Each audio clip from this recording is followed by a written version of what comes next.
வணக்கம் students, welcome to Fauji silver academy Tamil. இந்த வீடியோவில் நீங்கள் என்ன தெரிஞ்சுக்க போகிறீங்கன்னா 19th ஜூன் 2026 நடக்கக்கூடிய M1 2025 ரெகுலேஷன் அரியர் எக்ஸாமுக்கான இம்பார்ட்டன்ட் கொஷின்ஸ் தான் பார்க்க போகிறோம். இந்த டைமை நீங்கள் M1 பேப்பர் அரியரை கிளியர் பண்ணிடணும். நான் கொடுக்குற இம்பார்ட்டன்ட் கொஷின்ஸை நல்லா புரிஞ்சுக்கிட்டு தரோவாக படிச்சுட்டு போங்க. ஓகேங்களா? கிளியர் பண்ணிடலாம், பாசிட்டிவாக இருப்பீங்க. MA25C01 Applied Calculus Important Questions Arrear Exam. ஒவ்வொரு டாபிக்ஸ்க்குமே டிஸ்கிரிப்ஷன் எக்ஸ்பிளேஷன் சம்ஸ் மட்டும் பார்த்தாலே போதும். நல்லா புரிஞ்சுக்கிட்டு பாருங்க நான் சொல்லிக் கொடுக்குற sums. So first part B 12 marks பார்க்கலாம். முதல்ல கொஸ்டின் நம்பர் 21 நீங்கள் படிக்க வேண்டியது problem based on limits at infinity. உங்களுக்கு லிமிட்டில் இன்ஃபினிட்டி வச்சு கொடுத்தா எப்படி சம் போடுறது அழகாக சொல்லி கொடுத்துருப்பேன். நல்லா கவனிச்சுட்டு போங்க. வெரிஃபை லக்ராஞ்சிஸ் மீன் வேல்யூ தியரம் எப்படி சால்வ் பண்ணுறது, செக் பண்ணுறது. ஸோ இதுக்கு ரெண்டுத்துக்குமே உங்களுக்கு டிஸ்கிரிப்ஷனில் ப்ராப்ளம்ஸ் இருக்குது. அந்த ப்ராப்ளம்ஸ் மட்டும் பார்த்தா போதும், புரிஞ்சுக்கிட்டு பாருங்கள். Next problem based on maxima and minima functions of single variable. அது என்ன சார் சிங்கிள் வேரியபிள்னால் உங்களுக்கு ஃபுல்லாகவே எக்ஸாகவே இருக்கும். அதான் சிங்கிள் வேரியபிள். அதில் உங்களுக்கு 3 டைப்ஸ் இருக்குது: maximum, minimum, absolute maximum and minimum, local maximum and minimum. Problem based on limit of a function. ஒரு ஃபங்க்ஷனுக்கு லிமிட் எப்படி எடுக்கிறது. ஸோ இதுதான் உங்களுக்கு கொஷின் நம்பர் 21. ரொம்ப ஈஸியாக இருக்கும், கொஷின்ஸும் கம்மியாக இருக்கும், பக்காவாக படித்து முடிச்சிருங்க. Next question number 22. எப்படி ஒரு ஃபங்க்ஷன் வந்து கண்டினியூஸாக டிஸ்கண்டினியூஸாக செக் பண்ணுறது, அதுக்கான பேஸ் பண்ணின ப்ராப்ளம்ஸ் உங்களுக்கு டிஸ்கிரிப்ஷனில் கொடுத்துருக்கேன், பார்த்துருங்க. Problem based on effect of derivatives on shape of a graph. அப்படின்னா அதுனா உங்களுக்கு சைனு காசு இந்த மாதிரிலாம் கொடுத்துட்டு அதுலேருந்து உங்களுக்கு மேக்ஸிமம் வேல்யூ மினிமம் வேல்யூ இதெல்லாம் செக் பண்ண சொல்லுவாங்க. அதான் எஃபெக்ட் ஆஃப் டெரிவேட்டிவ். அதுலேயும் உங்களுக்கு ஒரு ஈஸியான ஒரு ப்ராப்ளம் கொடுத்துருக்கேன். அதுதான் ஈஸியான ப்ராப்ளம் மீன்ஸ் அதுதான் டஃபஸ்ட் ப்ராப்ளம். அதை உங்களுக்கு ஈஸியாக சொல்லி கொடுத்துருக்கேன். நல்லா புரிஞ்சுக்கிட்டீங்க.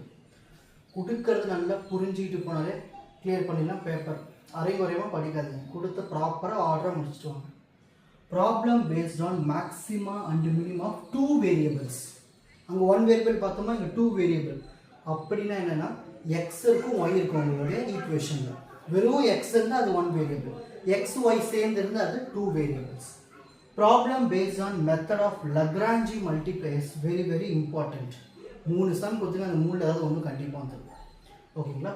சரி, next question number 23.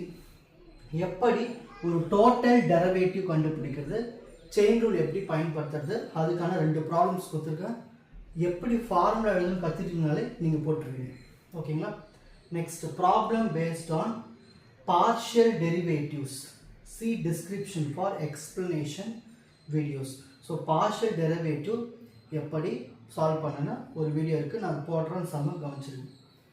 Problem based on integration by partial fraction மூலிமா எப்படி இன்டகிரேட் பண்ணுறது. அப்புறம் problem based on integration by parts. அதாவது இந்த கொஷின் நம்பர் 24 உங்களுக்கு லென்த்தாக இருக்கும் கொஷின்ஸ். நீங்கள் நல்லா அந்த ஃபார்முலாஸ் எப்படி அப்ளை பண்ணணும் பொறுமையாக கற்றுக்குங்க. ஓகேங்களா? டைம் போட்டு அதாவது கொஷின் நம்பர் 23 வரைக்கும் நீங்கள் வந்து இந்த நைட்டே முடிச்சிடணும். 24, 25 வந்து ஒரு மார்னிங் 2 o'clock 3 o'clock எழுந்து பார்த்தா கூட நீங்கள் ஃபினிஷ் பண்ணிட்டு போயிடுங்க. Next question number 24. Arc length based பண்ணின ப்ராப்ளம்ஸ், அப்புறம் ஏரியா ஆஃப் ரீஜியன் பேஸ் பண்ணின ப்ராப்ளம்ஸ். ஓகேங்களா? அப்புறம் surface area of revolution based பண்ணின problems, net change theorem based பண்ணின ப்ராப்ளம்ஸ். இதுதான் கொஷின் நம்பர் 24ல important. Next question number 25. Change the order of integration. அதை பேஸ் பண்ண ப்ராப்ளம் எப்படி சேஞ்ச் பண்ணிட்டு இன்டகிரேட் பண்ண தெரிஞ்சால் போதும். டபுள் இன்டகிரல் ட்ரிபிள் இன்டகிரல் எப்படி சால்வ் பண்ணுறது. அதுக்கப்புறமா இந்த கோஆர்டினேட் ப்ராப்ளம், கார்ட்டீசியன் வந்து சிலிண்ட்ரிக்கல் கோஆர்டினேட்ஸாகவும் ஸ்பெரிக்கல் கோஆர்டினேட்ஸாகவும் மாற்றிட்டு அதை எப்படி சால்வ் பண்ணுறது. கொஷின் நம்பர் 24, 25 தான் உங்களுக்கு இன்டகிரேஷன் கான்செப்ட்ஸ்லாம் இருக்கும். ஃபஸ்ட்டு 21, 22, 23 ரொம்ப தரவாக இருக்கும். 24, 25லாம் எப்படி போடணும்னு நல்லா தெரிஞ்சுருக்கணும். இதில் இருக்கிற கொஷின்ஸு அப்படியே டைரெக்டாக வரும் 24, 25. சரி, இன்னும் ஒரு கொஷின் இருக்குது, அது வந்து சிலபஸில் இல்லை ஆனால் கேட்குறாங்க. Taylor series. ஸோ இந்த டெய்லர் சீரீஸ்க்கு ஃபார்முலா மட்டும் தெரிஞ்சுக்கிட்டு எப்படி அப்ளை பண்ண மட்டும் தெரிஞ்சுங்க. உங்களுக்கு அது டிஸ்கிரிப்ஷனில் லாஸ்ட்டு கொஷினாக தரேன். ஓகேங்களா? ஏன் அதை சொல்கிறேன்னா அது சிலபஸில் இல்லாத மாதிரி இருக்குது, ஆனால் இருக்கிற மாதிரி இருக்காது. கேட்பாங்க கண்டிப்பாக. சில கொஷின் பேப்பர் செட் பண்ணுறவங்க டெய்லர் சீரிஸ் கேட்பாங்க எப்பயுமே M1ல். ஸோ அந்த டெய்லர் சீரிஸ் கொஷின் மட்டும் இதெல்லாம் முடித்ததுக்கு அப்புறமா அதுக்குன்னு ஒரு 10 நிமிஷம் டைம் ஒதுக்குங்க, போதும். தெரிஞ்சுக்கிட்டு போங்க, ஓகேங்களா? கொடுத்துருக்கிற கொஷின்ஸை மட்டும் தரோவாக பார்த்தாலே நீங்கள் கிளியர் பண்ணிடலாம். டைம் வேஸ்ட் பண்ணாதீங்க. இப்போ எக்ஸாம் முடிச்சுட்டு வந்துட்டு இருப்பீங்க, படிக்க ஆரம்பிச்சிருங்க. All the best. கிளியர் பண்ணிடலாம், ஓகேங்களா? உங்களுக்கு இந்த கண்டென்ட் ஈஸியாக புரிஞ்சிருக்கும்னு நினைக்கிறேன். வாட்ச் அதர் எபிசோட்ஸ் இன் த appropriate playlist. Four G silver academy strength success directive. வணக்கம்.